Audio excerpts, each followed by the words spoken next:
மொத்தம் 50 காய் தான் தேவைப்படுது. அதனால பார்த்து நல்ல முத்தின காயா பார்த்து எல்லா மரத்துல இருந்தும் ஒரு 50 காய் அளவுக்கு பறிச்சு போடுங்கண்ணே. அதிகமா பறிக்க வேண்டாம். சரிங்க தம்பி. கதிர் தம்பி. வாங்க மாமா. என்ன வீட்டுக்கு வராம தோப்புக்கு வந்திருக்கீங்க? அது வந்து தம்பி, உங்ககிட்ட ஒரு முக்கியமான விஷயம் சொல்லத்தான் நான் வந்தேன். என்ன மாமா சொல்லுங்க. முதலில் நீங்க எங்களை மன்னிக்கணும். உங்ககிட்ட இருந்து நாங்க ஒரு உண்மையை மறைச்சிட்டோம். என்ன மாமா மன்னிப்பு அதுன்னுக்கிட்டு? எதுவா இருந்தாலும் சொல்லுங்க மாமா.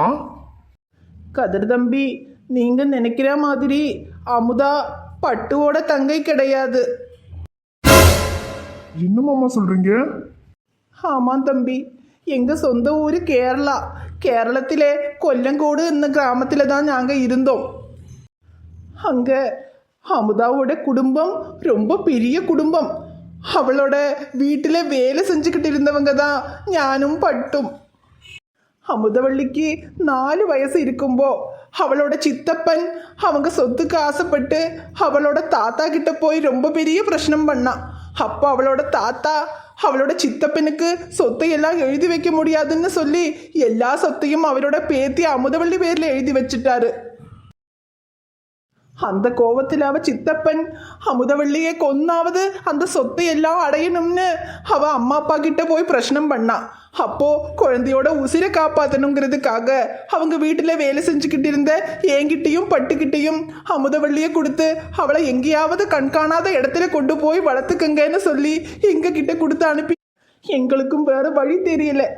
அமுதவள்ளியும் பட்டுவ அக்கா அக்கான்னு சொல்லி ரொம்ப பாசமாக இருப்பா. அதனால நாங்களும் அவளை கூட்டிக்கிட்டு இங்கே தமிழ்நாட்டுக்கு வந்துட்டோம்.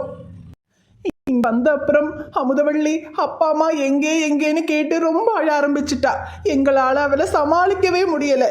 அதனால வேற வழி தெரியாம அம்மா அப்பா இறந்துட்டாங்கன்னு சொல்லிட்டோம். அவளும் எங்க கூட அக்கா மாமான்னு சொல்லி இருந்துக்கிட்டா.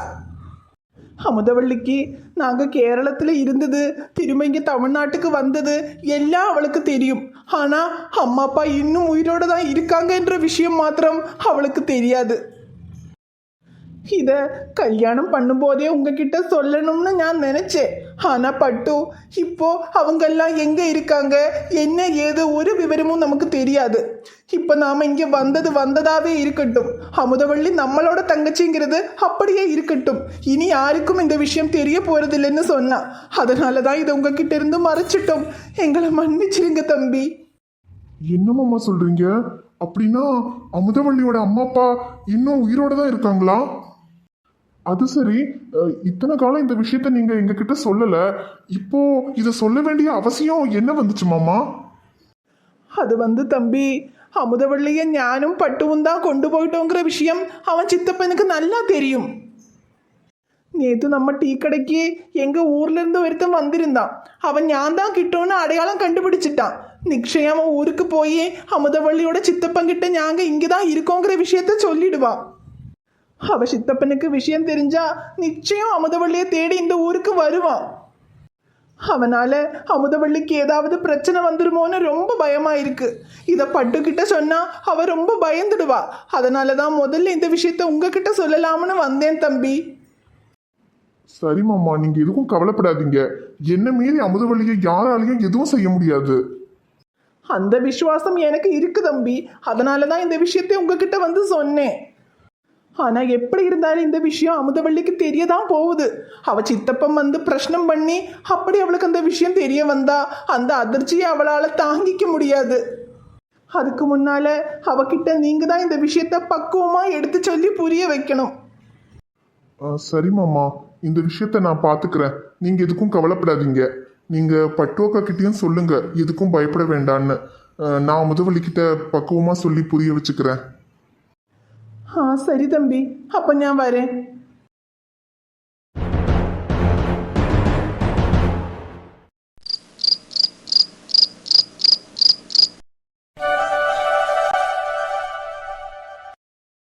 வாங்க மேடம். கல்யாணம் ஆன முத நாளே புருஷனை இவ்வளோ நேரம் காக்க வைக்கிறீங்க. இனி போக போக என்னெல்லாம் பார்க்க வேண்டி இருக்கோ தெரியலையே. ஐயோ சீனியர், நான் அப்பவே ரெடி ஆயிட்டேன். அத்தை தான் என் கூட பேசிக்கிட்டு இருந்தாங்க. அதனால தான் கொஞ்சம் லேட் ஆயிடுச்சு சீனியர். ஓ அம்மாவா? அம்மா என்ன சொல்லியிருக்க போறாங்க? அம்மா மருமகளே, எண்ணி 10வது மாசம் எனக்கு ஒரு பேரனையோ பேத்தியோ பெத்து என் கையில கொடுமான்னு சொல்லியிருப்பாங்க. அதுதானே? ஐயோ போங்க சீனியர், அதெல்லாம் ஒண்ணும் இல்ல, சும்மா தான் பேசிக்கிட்டு இருந்தாங்க. அவங்க சொன்னாலும் சொல்லலைனாலும் அவங்க மனசுல அதுதான் இருக்கும். சரி விடு, 10வது மாசம் ஒரு பேரனையோ பேத்தியோ பெத்து அவங்க கையில கொடுத்துருவோம். என்ன சீனியர் நீங்க விளையாட்டுக்கு சொல்றீங்கன்னு பார்த்தா திரும்ப திரும்ப அதையே சொல்லிட்டு இருக்கீங்க. ஏய், இதுல என்ன விளையாட்டு இருக்கு? நான் சீரியஸா தான் சொல்லிக்கிட்டு இருக்கேன். நம்ம 2 பேருக்கு கல்யாணம் முடிஞ்சிருச்சு, இனி என்ன, அடுத்த குழந்தை தானே. சீனியர் நீங்க நிஜமா தான் சொல்றீங்களா? ஏய், இப்ப நான் என்ன சொல்லிட்டேன்னு இப்படி ஷாக் ஆகுற? கல்யாணமான அடுத்த குழந்தை தானே பெத்துக்குவாங்க. நான் என்னமோ உன்னைய போருக்கு போக சொன்ன மாதிரியில நீ ஷாக் ஆகுற. அது இல்ல சீனியர், கல்யாணத்துக்கு முன்னாடி நீங்களும் அத்தையும் கல்யாணத்துக்கு அப்புறம் கூட நான் காலேஜுக்கு போய்க்கலாம், என்னை படிக்க வைக்கிறேன்னு சொன்னீங்க. அட லூசு, அதை இன்னுமா நம்பிக்கிட்டு இருக்க? அதெல்லாம் சும்மா சொல்றதுதான், அதுக்குன்னு அப்படியே செஞ்சிருவோமா? எதுக்கு? அஞ்சலி அண்ணி கூட கல்யாணம் பண்ணி வரும்போது கல்யாணத்துக்கு அப்புறம் படிக்க வைக்கிறோன்னு தான் சொல்லியிருந்தோம். அதுக்குன்னு என்ன, அஞ்சலி அண்ணி கல்யாணத்துக்கு அப்புறம் காலேஜுக்கு போய் படிக்கவா செஞ்சாங்க? இல்லைல்ல, அதுக்கப்புறம் முகில் பிறந்தான், முகிலை பார்த்துக்கணும்னு வீட்டோட இருக்கல. அப்படிதான் கையல் சொன்னதுக்காக பேருக்கு வேணா கொஞ்ச நாளைக்கு காலேஜுக்கு அனுப்பலாம். அதுக்கப்புறம் எப்படி இருந்தாலும் அக்கம் பக்கம்னு எல்லாரும் இன்னும் விசேஷம் இல்லையா விசேஷம் இல்லையான்னு கேட்க ஆரம்பிச்சிருவாங்க. அதுக்கப்புறம் நமக்கு படிப்பெல்லாம் முக்கியம் இல்ல, குழந்தை பெற்றுக்கிறது தான் முக்கியம்னு நம்மளே ஒரு முடிவுக்கு வந்துருவோம். அப்புறம் என்ன, குழந்தை தான். குழந்தை பிறந்ததுக்கு அப்புறம் குழந்தைய பார்க்கவே நேரம் சரியா இருக்கும். அப்புறம் எங்கிருந்து காலேஜுக்கு போறது, படிக்கிறது? இப்படி தலைய சுத்தி மூக்க தொடுறதை விட நேரா தொட்டுட்டு போயிடலாமே.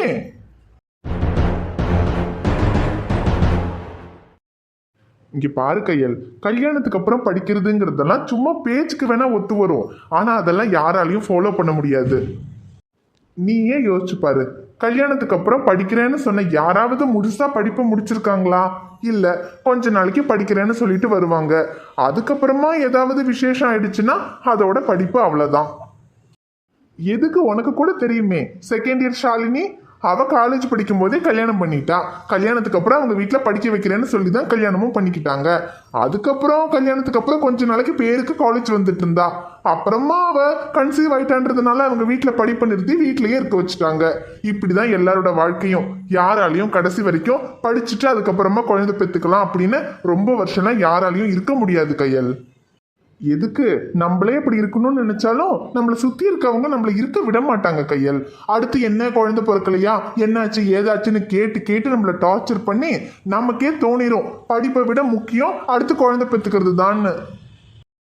சரி, நான் தெரியாம கேட்குறேன், இப்போ நீ காலேஜுக்கு போய் படிப்பை முடிச்சா மட்டும் என்ன பண்ண போற? ஒன்றும் பண்ண போறது இல்லை. படிப்பை முடிச்சு டிகிரியை வாங்கி பீரோக்குள்ள பூட்டி வச்சுட்டு திரும்ப வீட்டு வேலை, குழந்தை பெற்றுக்கிறதுன்னு ஒரு பொண்டாட்டியாவும் ஒரு மருமகளாவும் தான் இருக்க போற. அதுக்கு எதுக்கு தேவையில்லாம காலேஜுக்கு போய் கஷ்டப்பட்டு படிச்சு எக்ஸாம் எழுதி டைம் வேஸ்ட்டு, மணி வேஸ்ட்டு, எல்லாமே வேஸ்ட்டு. அதுக்கு பேசாம நீ இப்பவே காலேஜ் நிறுத்திட்டு ஒரு நல்ல பொண்டாட்டியாவும் ஒரு நல்ல மருமகளாவும் இரு.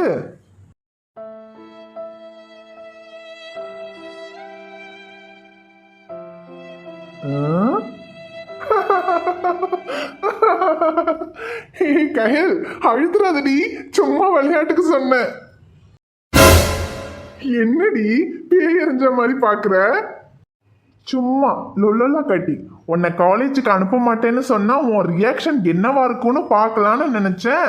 ஆனா ஓவர் ரியாக்ஷனா தான் இருக்கு இப்போ. ஏன் லூசு, அதான் சும்மா சொன்னேன்னு சொல்லிட்டேனே, இன்னும் எதுக்கடி மூஞ்சி அப்படி வச்சிருக்க? கொஞ்சம் சிரிய.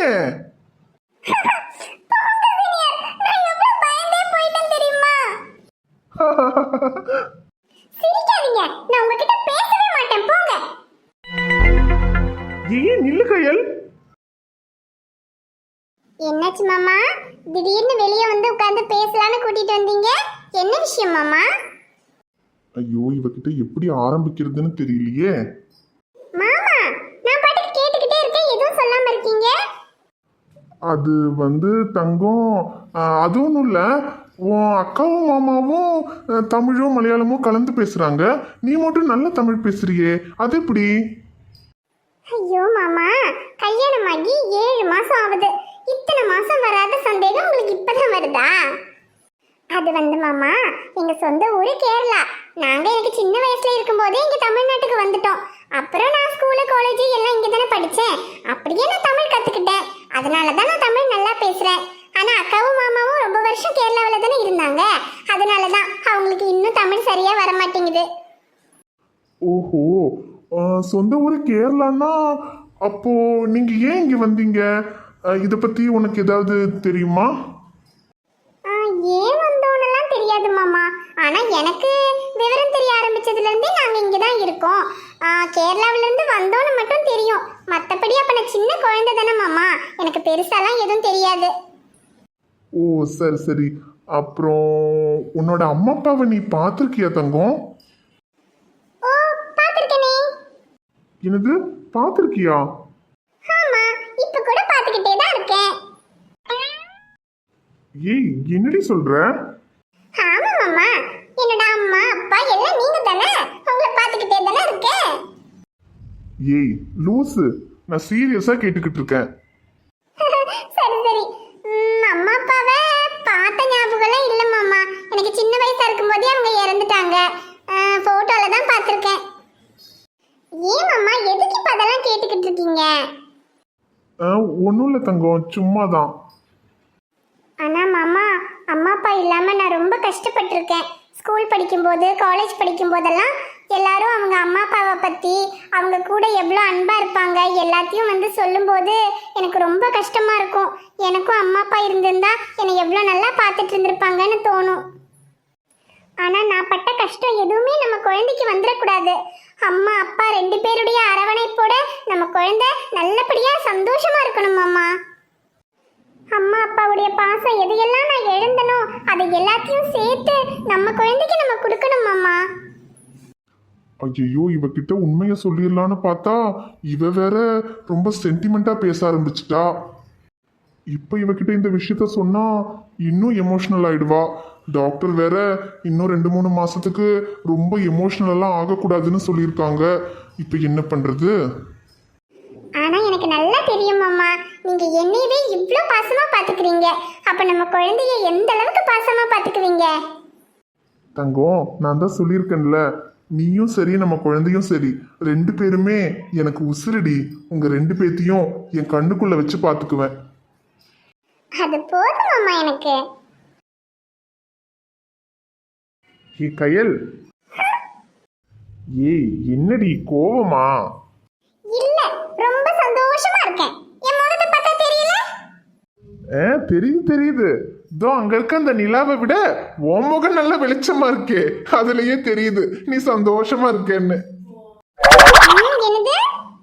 ஐயோ இல்லம்மா, சும்மா சொன்னேன், அதுக்கும் கோச்சுக்காத. ஏய் கையல் லூசு, என்னை பத்தி உனக்கு தெரியாதா? என்னால முடியாத ஒரு விஷயத்த நான் செய்யறேன்னு சொல்லவே மாட்டேன். ஒரு விஷயத்த நான் செய்யறேன்னு சொன்னேன்னா கண்டிப்பா அதை செஞ்சிருப்பேன்.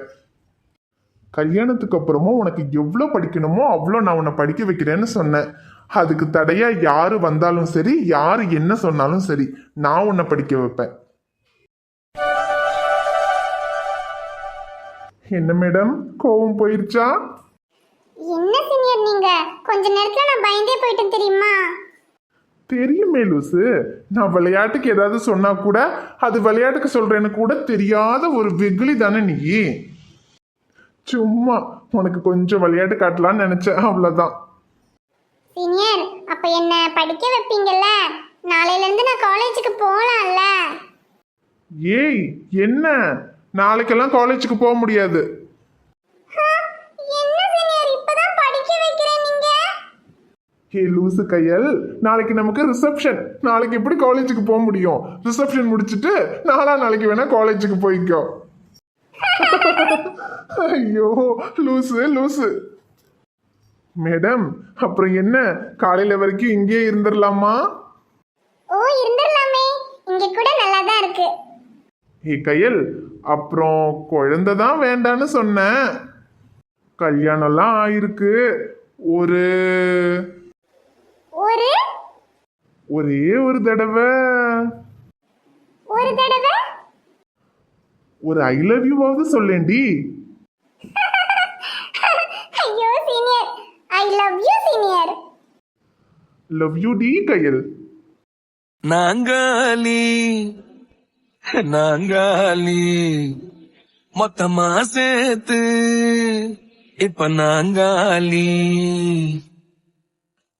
பால்கனி காத்துல வாசந்தான் கூடுது. ஓ மோகனு லைஃப்ல நைட்டிங்கேல் பாடுது. ஓ கனவிலும் நினைக்கல வாழ்க்கத்தான் மாறுது. ஓ கைப்பிடி இடுக்கல காதலும் ஏறுது. நாங்காலி நாங்காலி மொத்தமா சேர்த்து இப்ப நாங்காலி.